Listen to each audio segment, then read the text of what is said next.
یہ رسمی جلسہ نہیں ہو رہا ہے، رسم ادا کرنے نہیں آئے ہیں۔ رسمیں تو بدلتی رہتی ہیں، وہ بولے آج سیرا بندی ہے، آج مہندی ہے، روایت تو بس یہی ہے کہ مسجد میں جاؤ اور نکاح ہو جائے، بس روایت قائم ہو گئی۔ یہ رسمیں تو آپ نے بنا رکھی ہیں نا، کہ نکاح کے بعد بھی 2000 بندے دوسرے دن آئیں گے، 4000 بندے آئیں گے، ان کو کھانا کھلائیں گے۔ اللہ اور اس کے رسول صلی اللہ علیہ وسلم سے ٹکرانے کی کوشش مت کرو۔ دنیا میں آج تک جو بھی نبی علیہ الصلوۃ والسلام سے جو مسلمان منافق بن کے دین سے ٹکرایا، اس کا نام، اس کا وجود ختم ہو گیا۔ رسول اللہ صلی اللہ علیہ وسلم کے دین کو کوئی تکلیف پہنچنے والی نہیں ہے۔ آپ سمجھتے ہیں کہ اسلام کے ساتھ نعوذ باللہ ٹکرا کے ہم اپنی رسمیں بنا کے نعوذ باللہ اللہ کو یا نبی علیہ الصلوۃ والسلام کو نعوذ باللہ دھوکہ دے لیں گے؟ یہ آپ اپنے آپ کو دھوکہ دے رہے ہیں، اپنے آپ کو دھوکہ دے رہے ہو کہ ہم تو مسجد میں نکاح کر لیا، اب تو فلاں دعوت فلاں دعوت۔ یہ جو دعوتیں بدماشی کے نام پر، یہ جو دعوتیں غریب کی بیٹی کا نکاح روکنے کے نام پر، یہ جو دعوتیں صرف کھانے کے نام پر، اور جن میں چاہے غزلیں سنتے رہو، چاہے ڈھول بجاؤ، چاہے شادی میں پٹاخے بجاؤ، یہ رسول اللہ صلی اللہ علیہ وسلم کے دین سے بغاوت ہے، اور تمام لوگوں کو برداشت کیا جاتا ہے۔ بغاوت کرنے والے کو اللہ کریم پسند نہیں کرتے۔ تو میں کہہ رہا تھا کہ ہم نبی علیہ الصلوۃ والسلام سے پوچھتے ہیں یا رسول اللہ صلی اللہ علیہ وسلم مسجد نبوی کیوں بنائی؟ تو پتہ لگا ادھر سے جواب آ رہا ہے کہ اسلام میں 5 نمازیں فرض ہیں۔ کتنی جی؟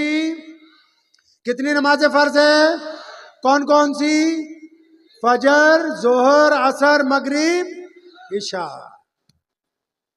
لیکن ان 5 نمازوں سے بڑی ایک نماز ہے، ایک 5 نمازوں سے طاقتور ایک اور نماز ہے جو پڑھنے کے لیے مسجد جانے کی ضرورت، اور بولو مسجد جانے کی ضرورت، اور جس نماز کی اذان دینے کی ضرورت، جس نماز کے لیے امام کی ضرورت، اس نماز کو تہجد کی نماز کہتے ہیں۔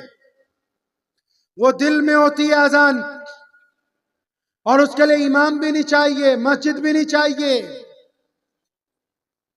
لیکن یہ 5 نمازوں کے لیے کتنا بڑا جگاڑ کیا دیکھو، قدم قدم پہ مسجدیں بنائی، قدم قدم پر۔ اور آج ہم یہاں پوچھ رہے ہیں 1450 سال کے بعد ان مسجدوں کے وارثوں سے کہ ذرا یہ تو بتاؤ کہ مسجد بنائی کیوں ہے؟ اور یہ بڑے بھولے پن سے عام سا سادہ سا جواب دیتے ہیں کہ نماز پڑھنے کے لیے بنائی۔ نماز تو لوگ ریل گاڑی میں بھی پڑھ رہے ہیں، نماز تو لوگ کار روک کے وہاں بھی پڑھ لیتے ہیں، نماز تو لوگ کسی کی دکان پہ اجازت لے کے بھی پڑھ لیتے ہیں۔ اگر پیارے نبی علیہ السلام سے پوچھتے ہیں، متعدد احادیث کا مجموعہ اگر ایک جگہ اکٹھا کرے تو پتہ یہ لگتا ہے کہ نبی علیہ السلام کا حکم ہو گیا کہ نماز مسجد میں پڑھنی ہے۔ یا رسول اللہ صلی اللہ علیہ وسلم کیوں پڑھنی ہے؟ فرمایا جماعت کے ساتھ پڑھنی ہے، اکٹھے ہو کر نماز پڑھنی ہے، اس لیے یہ مسجد بنائی گئی ہے۔ نماز تو گھر میں بھی ہو رہی تھی، مسجد کیوں بنائی؟ تاکہ اکٹھے ہو کے نماز پڑھنی ہے۔ پھر پوچھا اللہ کے نبی علیہ السلام سے، یا رسول اللہ اکٹھے کس طرح ہوں؟ اللہ کے نبی علیہ السلام نے فرمایا کندھے سے کندھا جوڑ کے، کندھے سے کندھا جوڑ کے کھڑے ہونا۔ یا رسول اللہ صلی اللہ علیہ وسلم اس سے کیا ہوگا؟ فرمایا تمہارے دل آپس میں مل جائیں گے۔ پھر جب فجر میں عبد الرحمن نہیں آئے گا،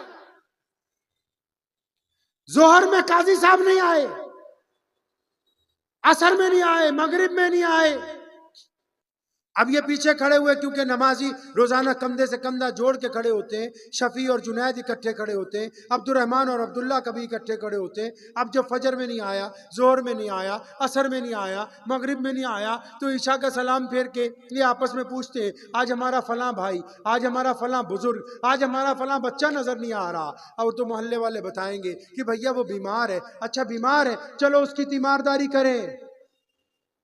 اس کے گھر پہ مصیبت ٹوٹ پڑی، اچھا مصیبت میں ہے، چلو ہم اس کا ساتھ دیں گے۔ اچھا دکھ درد میں ہے، اچھا دکھ درد میں ہے، چلو ہم اس کے ساتھ کھڑے ہو جائیں گے۔ یہ مسجد اس لیے بنائی تھی کہ ایک خوبصورت معاشرے کی تشکیل دی جائے گی جس میں ایک دوسرے کی ہمدردی ہوگی، ایک دوسرے کا پیار ہوگا، ایک دوسرے کا ساتھ ہوگا، ایک دوسرے کی محبتیں ہوں گی۔ بتاؤ تو صحیح مسلمانوں، کیا تمہیں یاد ہے تمہاری مسجد میں کون سا نمازی کتنے دن سے نہیں آیا؟ اگر تمہیں یہ یاد نہیں ہے تو پھر تمہاری مسجد مسجد نبوی کے معیار تک نہیں پہنچی ہے۔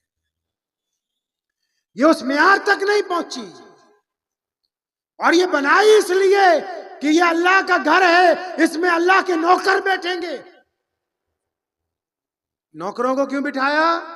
چاہے وہ متولی ہوں، سردر ہوں، ممبر ہوں، نوکروں کا کیا کام ہے جی؟ ارے نوکروں کا کیا کام ہوتا ہے بھائی؟ کوٹھی میں، گھر میں نوکروں کا کیا کام ہے کہ مالک کے جب مہمان آئیں گے ان کو پانی پیش کرے گا، مالک کے مہمان آئیں گے ان کی خدمت کرے گا، مالک کے مہمان آئیں گے ان کو سلام پیش کرے گا۔ اور یہاں معاملہ الٹا ہو گیا، نوکر مالک بن گئے، مالک کے مہمانوں سے بدتمیزیاں کرتے ہیں۔ یہاں معاملہ بالکل الٹ ہو گیا کہ نوکروں کو یہ خیال ہی نہیں رہا کہ ہم تو خدمت کرنے کے لیے یہاں بٹھائے گئے، انہوں نے سوچا ہم تو مالک بن کے اس جگہ کے اوپر بیٹھے۔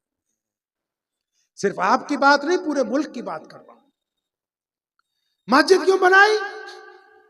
کہ اس کے پڑوسی چاہے مسلمان ہو یا غیر مسلم ہو، اس کے پڑوسیوں میں کوئی بھوکا نہیں سوئے گا، کیونکہ یہاں طاقتور مسلمان نماز پڑھتے ہیں۔ اس کے پڑوسیوں میں کوئی بیوہ روئے گی نہیں، کسی یتیم کو غم نہیں ہوگا۔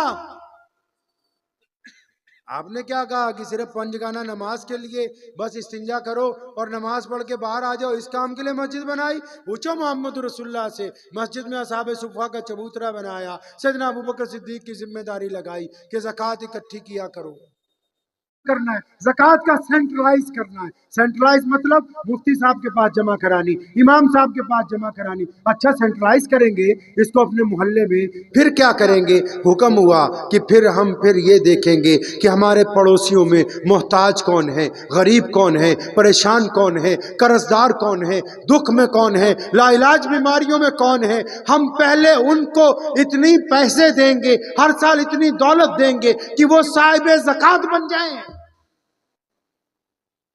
کہ وہ صاحب زکوٰۃ بن جائیں۔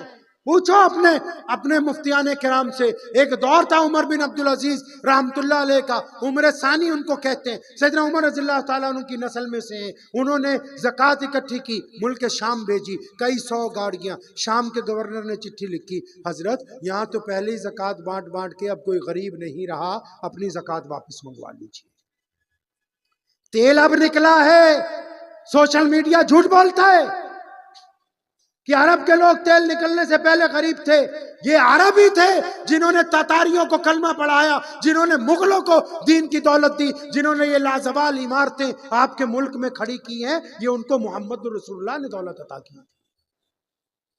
پھر وہ زکوٰۃ آ گئی، شام سے واپس عراق بھیج دی، وہاں سے بھی گورنر کی چٹھی، حضرت یہاں تو پہلے ہی زکوٰۃ۔ یعنی اس طریقے سے زکوٰۃ بانٹنی شروع کی اپنے دائرے سے کہ پہلے دائیں طرف والوں کو اس سال دولت مند کریں گے، پھر بائیں طرف والوں کو کریں گے۔ سچی سچی بتاؤ مسلمانوں، کیا تم نے کبھی نبی کی سنت کے مطابق زکوٰۃ بانٹی ہے؟ کیا کبھی اپنے امام سے پوچھا ہے؟ کیا اپنے غریب بھائی کے گھر رات کو چھپ کے کچھ دولت کا گٹھی بنا کے پھینک آئے ہو؟ بتاؤ تو صحیح کہ اپنے آپ کو مسلمان ہم کہتے ہیں، ہمارا وہ معیار کہاں ہے جو محمد رسول اللہ صلی اللہ علیہ وسلم ہم سے چاہتے ہیں؟ ہمیں تبدیلی لانی ہے۔ اسلام کے لیے دنیا پیاسی ہے۔ سوشل میڈیا پہ کوئی کچھ مرضی لکھتا رہے، اسلام اس دن بدنام ہوگا جس دن عبد الرحمن ٹھگی کرے گا۔ اگر عبد الرحمن اپنے مالک کے ساتھ، جو کوئی ہندو بھائی ہے، سکھ ہے یا کوئی دلت ہے، اگر وہ اس کی دکان پہ کام کرتا ہوا ایماندار ہے، تو سوشل میڈیا پہ کوئی طاقت کچھ بھی لکھتی رہے، اس غیر مسلم کے نزدیک مسلمان ایماندار تھے، ایماندار ہوتے ہیں اور ایماندار رہیں گے۔